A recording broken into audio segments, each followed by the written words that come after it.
Com vocês, pastor Abílio Santana, diretamente da Rádio RC Brasil. Seja muito bem-vindo, pastor Abílio. Seja Deus louvado pela sua vida, querido Rony e amada Radassa. Seja Deus magnificado pela vida deste cowboy e ela. Muito obrigado, eu quero pastor. magnificar os céus. Amém, pela vida de todos os amados internautas que acompanham-nos através dos vossos receptores, e também prestar continências ao grande Deus dos céus pela vida do nosso técnico de áudio, o querido Luciano. Seja Deus louvado pela sua vida, e nas minhas palavras iniciais te agradecer de coração por esse precedente, aliás, agradecer a vocês dois. Obrigado. Por nos convidar, por abrir esse precedente para nós estarmos aqui, eu e a minha outra banda, a minha querida esposa, pastora Bia. Qual o segredo do amor, pastor?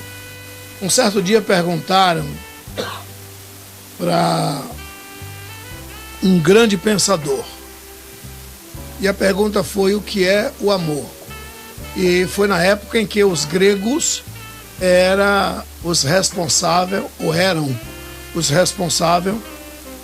para responder todas as perguntas que eram feitas.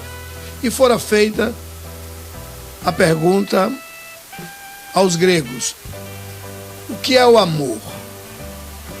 E os gregos entraram em pesquisas e 12 anos depois trouxeram a resposta: o amor não se explica. Então, quando você fala de amor, não tem explicação. Você vai vir algumas vezes alguém riquíssimo amando alguém extremamente pobre. Você vai vir um negro sendo amado por uma branca, um branco amando uma negra. Resumindo, o amor não tem cor, o amor não tem poder aquisitivo. O amor não se explica. Então, olha, os gregos que eram responsáveis em trazer as respostas, eles disseram: pesquisamos e chegamos a um denominador: o amor não tem explicação. Então, não tem como você explicar o amor. Por exemplo, o que é que leva a um Deus soberano, que não precisa de absolutamente ninguém? Se o cabra acreditar, ele é Deus. Se não acreditar, ele continua sendo Deus. Ele não precisa de mim para nada. E aí Deus ama o mundo de tal maneira que doa o seu Filho unigênito, único. Não é que ele tinha opção, não. Ah, eu tenho vários filhos, vou mandar um deles. Não, ele mandou o único. Tá? Então, como é que você vai explicar esse amor?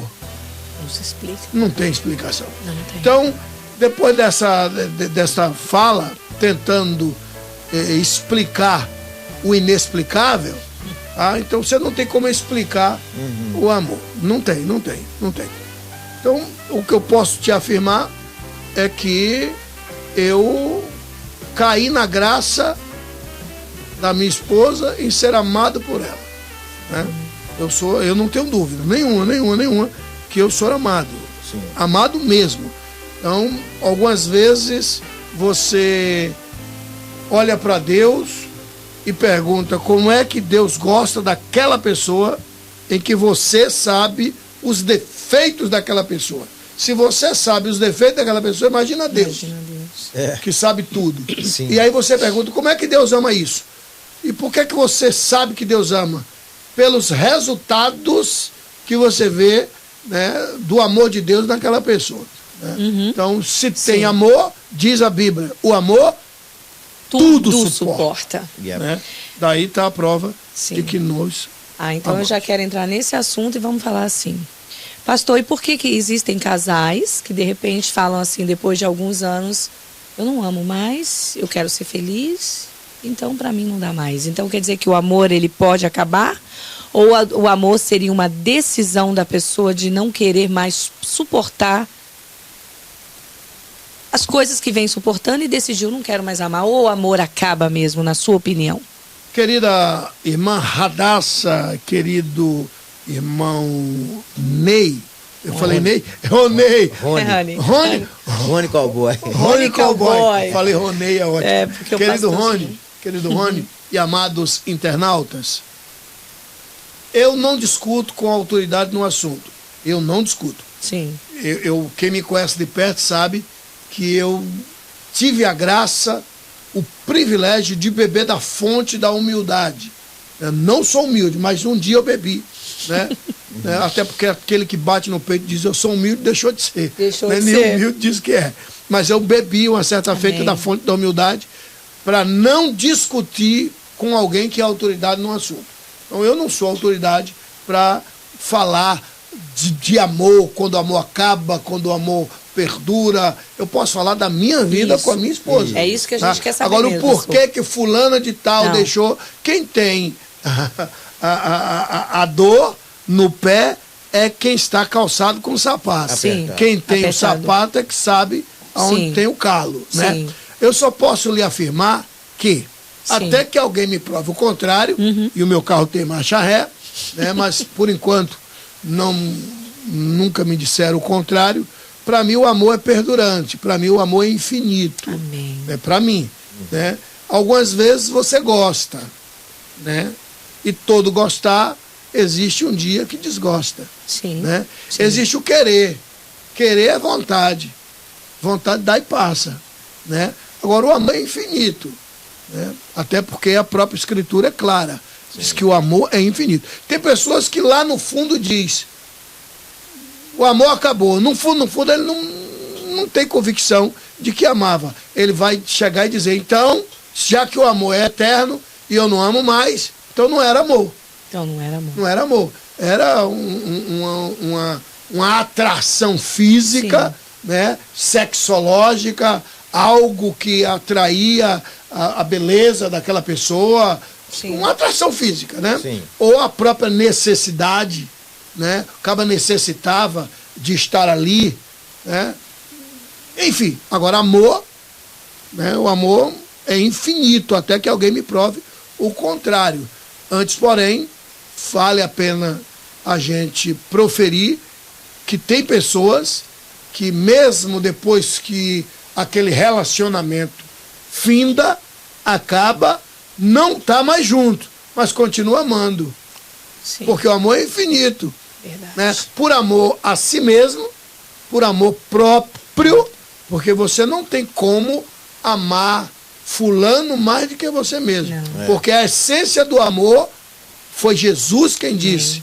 Jesus, o amor de Deus, quem disse: amai o teu próximo como a ti mesmo. Então você não tem como amar alguém mais do que a você mesmo. Verdade. Então o próprio Deus deixou claro que você só pode amar mais do que você a Ele.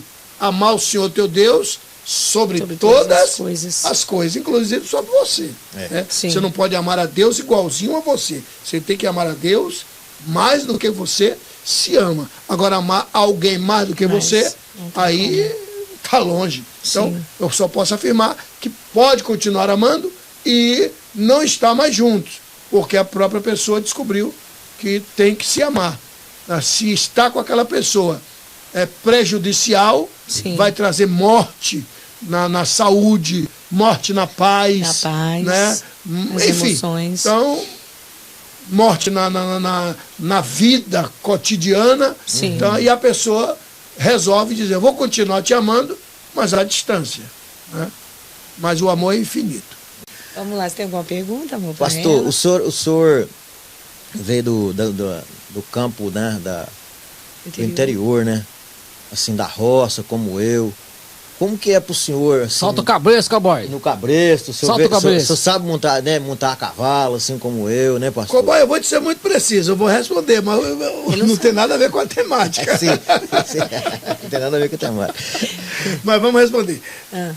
Curiosidades, né? Sim.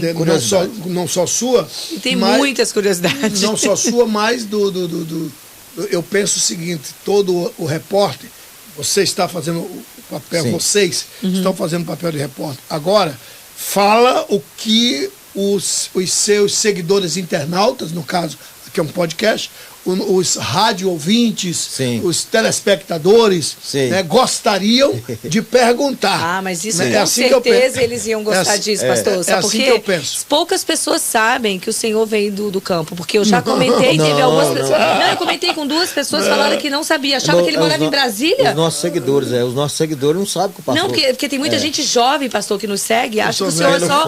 Não, acho que o senhor é um deputado federal que mora em Brasília, não sabe que o senhor veio do campo. Vamos lá. Explica a sua história, a sua origem, pastor. Vamos lá. Eu nasci na roça, literalmente roça. Lá no Recôncavo quer dizer cidade, a capital, e a distância até 180, 200 quilômetros, as cidades circunvizinhas chamadas de Recôncavo, como a senhora é de Brasília, Sim. é chamada... Cidade satélite. Cidade satélite. Sim. Pois bem.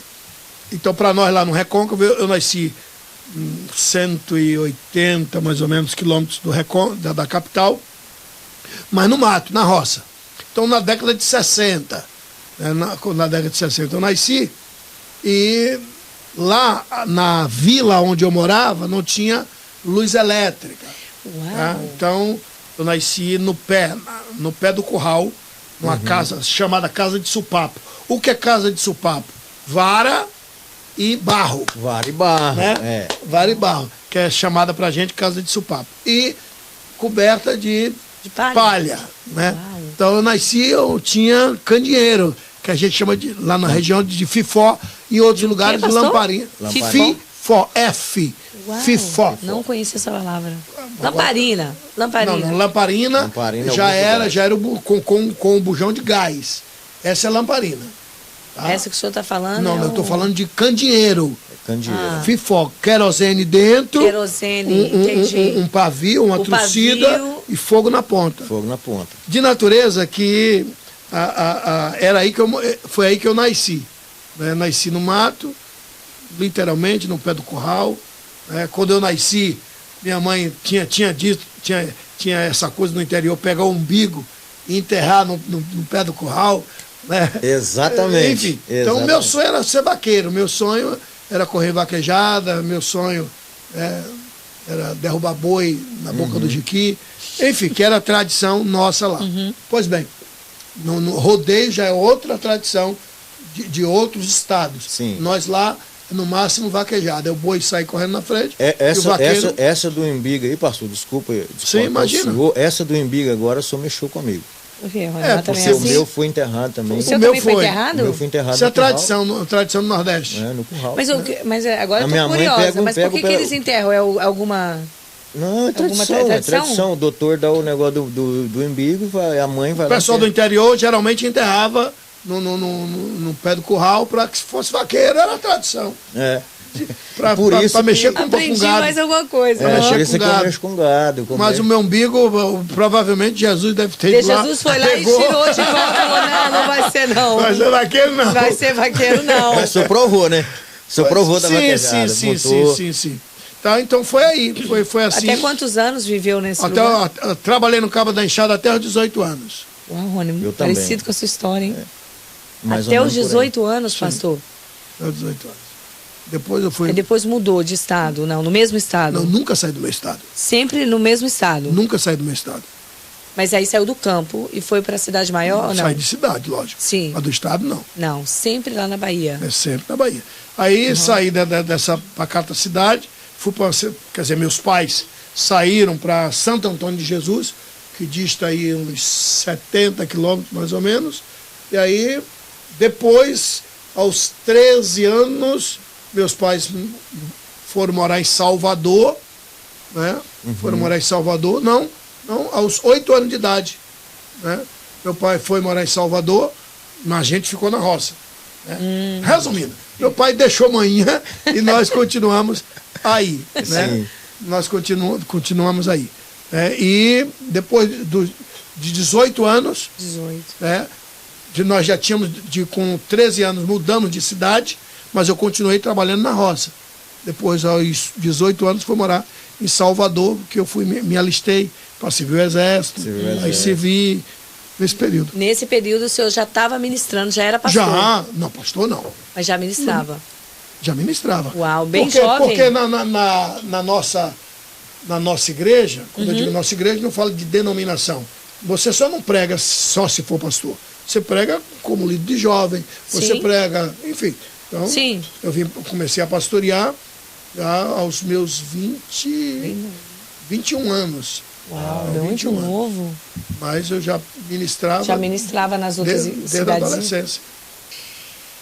Tem mulheres que eu conheço que estão há muito tempo orando para Deus trazer o esposo. E parece que elas não veem o esposo. E aí fala, não, Deus vai trazer. Deus vai escolher o meu esposo. Eu conheço uma pessoa que está pelo menos 8 anos esperando Deus trazer o esposo.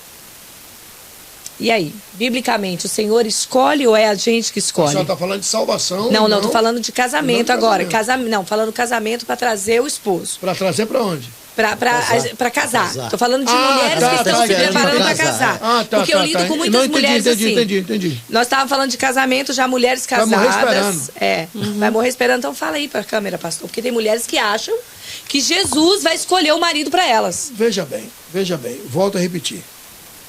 A Bíblia tem resposta para todas as perguntas. Vamos ver. Volto a dizer, não sou autoridade no assunto. Mas pelo menos esse texto está claro. É você quem tem que escolher. Você tem que ter sabedoria para escolher. Sim. Se você escolher um pecador, você vai ter como sogro o diabo. Não tem. É isso aí, pastor. É verdade. Se você é serva de Deus, mas aqui não vejo homem nenhum, então você não está esperando em Deus. Você está esperando na sua escolha, e está certo. Não vejo homem nenhum digno de deitar-se comigo como meu marido, de eu casar com ele. Ok. Então você tem que ter olho para observar as qualidades e os defeitos. Viu alguém? Aí você pode orar a Deus, porque Deus conhece ele. Sim. Que ele pode ser uma capa, pode ser enganador. E Deus não vai te enganar. Deus vai te revelar se ele é servo dele, se tem caráter. Agora, esperar Deus escolher, pode ser que aconteça. Agora, quando acontecer, você filma e manda para mim para eu ver. Vamos voltar. Tem alguma pergunta, Luciano? Tem umas participações então vai, aqui. vamos ver o que o pessoal está perguntando. Olha, a mesma coisa aqui, não quer falar o nome da pessoa. Ela teve uma experiência não muito legal durante a sua infância com seu tio e depois também com o seu pai. Ambos abusaram dela. Uau. E ela se casou, hoje é mãe de 7 filhos, né? 7 filhos, e convive com seu esposo. Mas ela não consegue amar o seu esposo, né, como deveria amar. E aí ela pergunta, como amar? Qual é o segredo do amor quando eu vejo no meu marido, né, o meu pai ou o meu tio? Forte, hein, pastor? Não me queira mal, mas como ver no marido o pai e o tio? Ele abusa dos filhos? Não entendi. Acho que Acho talvez que é um ela tenha reflexo, algum bloqueio, né, pastor? Ela foi Pela abusada infância. pelo E não- tio, pelo... Eu jamais posso formular a pergunta por ela. Mas olha só, como amar o meu marido Ela tá querendo se eu vejo nele o meu pai e meu tio? Não tem lógica. Então quer dizer que ela não perdoou ainda, né? Tem que perdoar, né? O tio. Não, eu não diria que ela vai tem que ser perdoar. feliz. Não, na verdade é porque ela tá vendo, tá querendo Tem que esse o trauma. esposo- Tem um trauma, né? Trauma da Fica o infância. trauma, né? Da infância, né? Vou dar um conselho que nada tem a ver, na minha ótica de enxergar, com órgão espiritual. Aí você tem que procurar um psicólogo. Um psicólogo. Procurar um profissional que vai te ajudar e vai te ajudar muito. Né? E segue o que o psicólogo ou a psicóloga, o profissional ou a profissional te disserem. Então, você tem essa carga, e diga-se de passagem, extremamente pesada. Agora eu pude entender, é extremamente pesada. Né? Eu sou pai, né? E longe de mim em querer escutar, né? de uma desgraça dessa, né? De uma colega de minha filha, de um parente, né? É uma dor indizível. Então, sei que é uma ferida, né, que não resolve com oração, porque se resolvesse com oração, você é serva de Deus, já teria resolvido. Né? Se é uma ferida que você tem que procurar um psicólogo e rasga o véu para ele ou para ela, e com certeza eles vão te ajudar, porque é uma ferida na alma. Sim. É uma ferida na alma. Procuram autoridade no assunto. Sim. Pastor, uma pergunta que eu tenho, que às vezes há controvérsias, somente dentro da igreja. O que o senhor, vamos falar, assim, o senhor falou, já que o senhor não é autoridade sobre isso, mas biblicamente, existe algo que o senhor nos aconselha na vida financeira, que o casal ele deve ter a vida financeira junta, ou isso é opção, é receita de bolo para cada casal? Olha, cada país tem uma constituição. Sim. Eu não conheço quase nada da Constituição americana. Né? O que eu sei é que eu tenho que andar certinho, não posso passar de 6 meses aqui. Né? Enfim, eu sei o que eu busquei saber como turista, como visitante. Né? Mas lá no Brasil, né, existe os regimes, né, de casamento. Tem casal que casam-se, né, e eles decidem ali na hora e assinam o que é a certidão de casamento, um contrato, denominado o que quiser, mas é um contrato assinado, reconhecido, né, e com o cartorário da fé pública, e dali para frente, né, eles estão subordinados àquele contrato. Tem casamento que tudo que ele possuía, dali para frente, é dos dois, mas o que ele tinha é dele.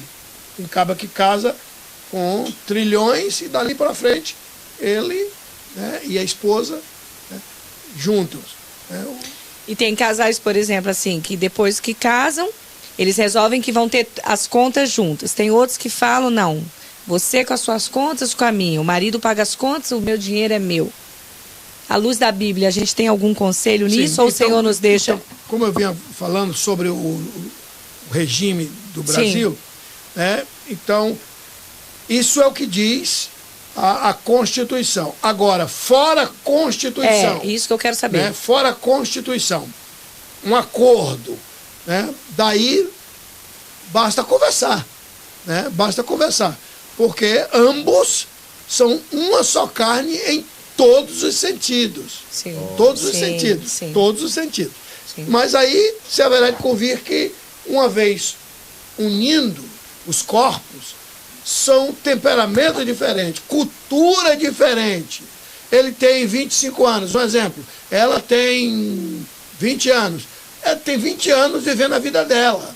A partir de agora vai viver 1 ano, 2 anos, 3 anos, 5 anos, 10 anos a vida junto com o outro. São choques. É muito choque. Daí tem que haver uma conversação para chegar a um acordo. Eu, particularmente, não tenho problema nenhum ainda que nós temos funcionários em casa, mas eu não tenho problema nenhum em lavar o prato. Tem dia que nós temos muitos cachorros, né, lá em casa. Né? Temos 6. 6. Né? Nós temos 6. Tem um que é o Alok é o gigante que sai soltando pelo para tudo quanto é lado. Quando eu desço de manhã, e algumas vezes eu chego, a menina que trabalha lá em casa, ela não dorme lá, ela chega 7h30. 7h30. Beijo, Solange. Ela chega às 7h30 da manhã. Tem dia que eu chego, que eles têm a área deles lá dormirem, mas eu desço, né? Não estou fugindo da sua pergunta. Pastor. Então é que eu desço, e sabe o que é 6 cachorros? Eu pego a pazinha e saio limpando e não vê trabalho da menina que trabalha em casa. Mas eu gosto, faço aquilo, né? E algumas vezes é dia de sábado que ela não vai, é minha esposa que faz, as meninas que fazem, eu mesmo faço. Eu estou cooperando com a minha outra banda. Uau. Né? Então não vejo problema nenhum. Nenhum. Por exemplo, ela tem... Na verdade é dividido, né? É dividir. Olha aí, pastor, o senhor tá falando muito pouco. Coisa boa. É dividir. Fala aí, Ela como tem, que é? ela tem o salário dela, mas tem coisas que ela mesma fala, eu já paguei. É. Né? É bonito isso, essa Eu já paguei. unidade, Porque né? Os dois. a minha vida não é minha vida, a vida dela não é dela. Sim. A vida dela é minha vida. Uau. É uma vida nossa. Né? Então é normal eu chegar, por exemplo, no aeroporto. Isso aconteceu mesmo. Aham. Vindo de lá para cá. Ah. Né? Eu saí correndo por causa do horário do voo e você continuou lá. Né? Eu fui procurar o portão Isso. de embarque do Brasil para cá. E aí já estava encerrando o embarque. Eu liguei para ela e deixei ela na mesa. Eu disse, Foi almoçando. jantando. Jantando. Aí eu falei, filha, o voo já tá. Eu digo, você tá com o cartão aí? Eu falei, não, eu já paguei. Foi. Uau. Né? É, Então mas isso é tá normal. certo. Isso é normal. Então, na minha ótica de enxergar, Sim. não pode haver, né, esse carrancismo, não pode haver essa avareza É isso aí. entre o casal, porque o que é de um é do outro. É do outro. Eu quero o bem dela, ela quer o meu bem. Sim. Né? Então, se o cara ama mais o cifrão de que a esposa, isso aí é misericórdia. Porque o que a gente vê muito hoje em dia, né, pastor? Por exemplo, assim, o casal tá numa situação financeira boa, carro bom, casa boa, aí cai, né? Quebra. Acaba quebra. E aí tem o muito casamento isso aqui também mesmo. quebra também, E pastor. parece que aí o casamento quebra também. Nós já vimos muitos exemplos assim. Eu penso assim, se o navio chegar no cais, chegamos junto.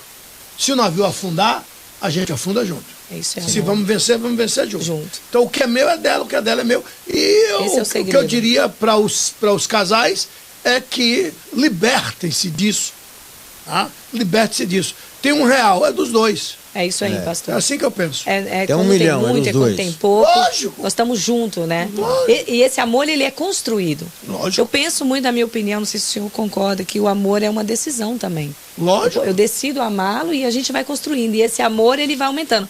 Se você for ver na cultura judaica, hoje já não é mais assim, mas no passado, as famílias ali faziam um casamento e muitas vezes eles não se conheciam. E esse amor perdurava. Sim. Porque eles decidiam Então, ficar nós, juntos. nós aqui, você sabe que a gente lida com o público também, pastor. Durante o programa aqui, a gente divide com os nossos internautas que tá aí. Então, nós temos pergunta? Pastor, Eu dá acho que uns a conselhos aí submissão- sobre submissão para a mulher. A submissão vai ficar para outro programa. Vai Já ficar pra outro passamos o programa. tempo. Passamos o tempo. Já estourou. Então vamos terminar aqui. O pastor dá um conselho aí bom para os casais, pastor. Fale um pouquinho sobre o papel do homem e da mulher para a gente fechar aqui. Né? Dar aconselhamento Fechar com para chave de nós ouro, também, né? porque a Nosso gente podcast. quer. Pode não um dar texto. tempo, pode não dar tempo. Um beijo para meus filhos. Ah, que Pode lindo. ficar à vontade, Aquila, pastor. Axa, Beza, Miss Raim, Nossa, só nome lindo. minha norinha linda, Kaline. Beijo. Olha, existe um texto na Bíblia Sagrada que eu gostaria que todos entendessem. Está escrito no livro de Jó, capítulo 1, versículos 7, 8, 9 e 10. Quase ninguém percebe o que é que está escrito ali. Jó capítulo 1, versículos 7, 8, 9 e 10. Deus chegou para Satanás e disse: observastes tu, o meu servo Jó? E Deus deu um testemunho dizendo: ele é primeiro homem. E aí a gente busca o que significa ser homem. Segundo, reto, temente a Deus e desvia-se do mal. 4 características de Jó que ninguém nunca soube até que o próprio Deus contasse esse testemunho. O diabo disse: não é em vão que Jó te serve. O próprio diabo disse: tu fizestes para ele um cerco. Fez um O cerco. próprio Deus o cercou. E o próprio diabo disse: não somente a ele, mas tu cercastes a família e os bens dele. Sim. Jó capítulo 1, 7, 8, 9 e 10. Aí o próprio diabo disse: tira o cerco dele, da família e dos bens, para ver se ele não desvia. Onde eu quero chegar? Bendita é a família que é cercada por Deus. Amém. Aleluia. Bendita é a família que é cercada por Deus. Amém. Então, quando Deus cerca a família, primeiro, fica claro que aquela família tem um líder. Porque o diabo deixou claro, tu cercaste a ele, a família, porque a família é oriunda de um líder. Existe um líder da família, que é a locomotiva que puxa os vagões. Parou o líder para a família. Parou o líder para a família, para os bens. Então, bendito é aquele que é cercado por Deus. Quando Deus cerca a família, esta família com certeza é protegida pela majestade eterna. Amém. E o diabo não tem autorização de entrar. Está claro. Amém. Então a minha petição é que todas as famílias que escutam-nos através das ondas sonoras, através dos vídeos que estão chegando aos vossos receptores, estejam cercadas por Deus, em nome de Jesus. Amém. Amém.